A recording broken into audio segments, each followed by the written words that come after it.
So we are doing a series on security and the different security recommendations that you can be putting in place across various types of infrastructure.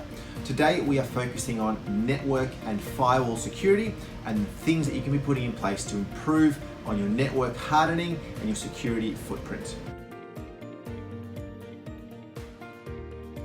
Implement a business-grade firewall.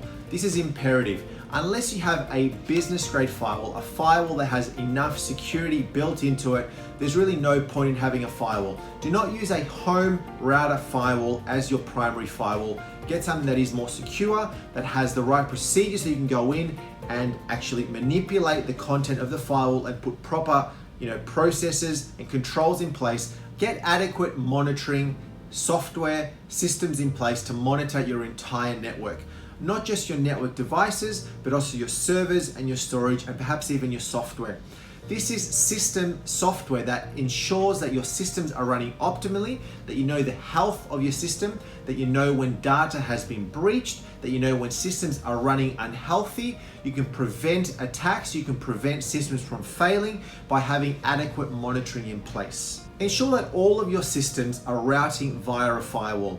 If you've got a server, a computer, a network switch, anything, make sure that it is going via a firewall before it goes out onto the internet. There's no point in having a firewall in place if systems can access the internet directly without any control through a firewall. The firewall needs to control that access coming in and out of your network, so everything needs to be routed through that firewall. If there are external facing services, or you need servers that need to be externally internet facing, get them into a DMZ or a DMZ zone. This is the zone that is secure, that needs to be set up to be completely isolated from your internal network.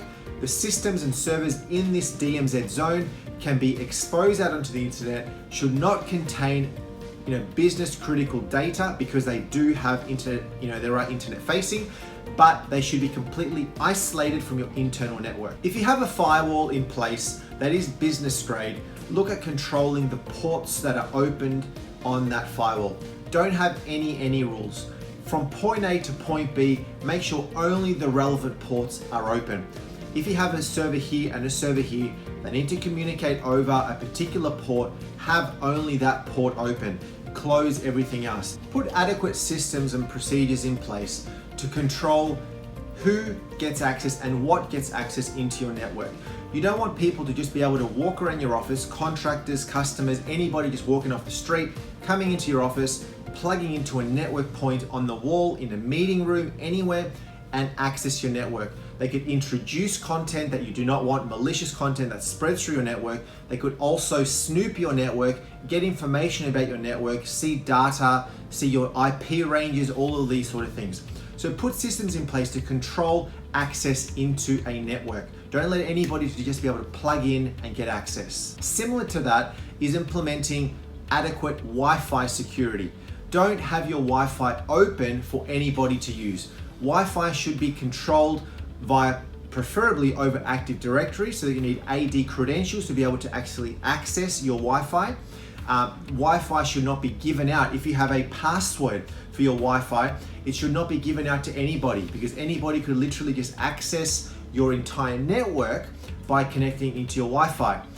They connect into your Wi-Fi and they can see your network. They introduce malicious software, and you want to limit and control that.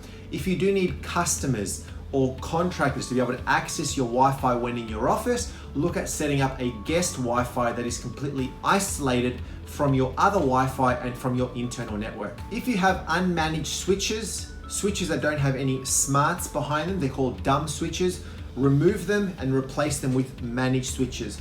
Managed switches have more control over what the ports can do, more security about what those ports can do, while an unmanaged switch can't. Anybody could just plug into an unmanaged switch and gets access into your network. A managed switch, you can control exactly who and what the user can access via the ports on those managed switches. Look at setting up a web proxy. This is something that your user needs to go through to be able to access the internet. So all of your computers are routed, your servers, everything is routed through this proxy. This proxy controls what access somebody has out onto the internet.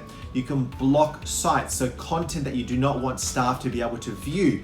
You can also control the amount of time that staff have access onto the internet. You can actually get reports to show you how long somebody has been spending on YouTube or on Facebook or similar. So put in a web proxy, improves the security, make sure that you can only access sites that are approved by the business. So that was network and firewall security. I hope you found it helpful. There's a lot of stuff that we did cover in there, and it's really just a good foundation for you to get started. Next time, we're going to be talking about the end user and workstation security. These are the users out in the fleet and security recommendations that you can be putting in place.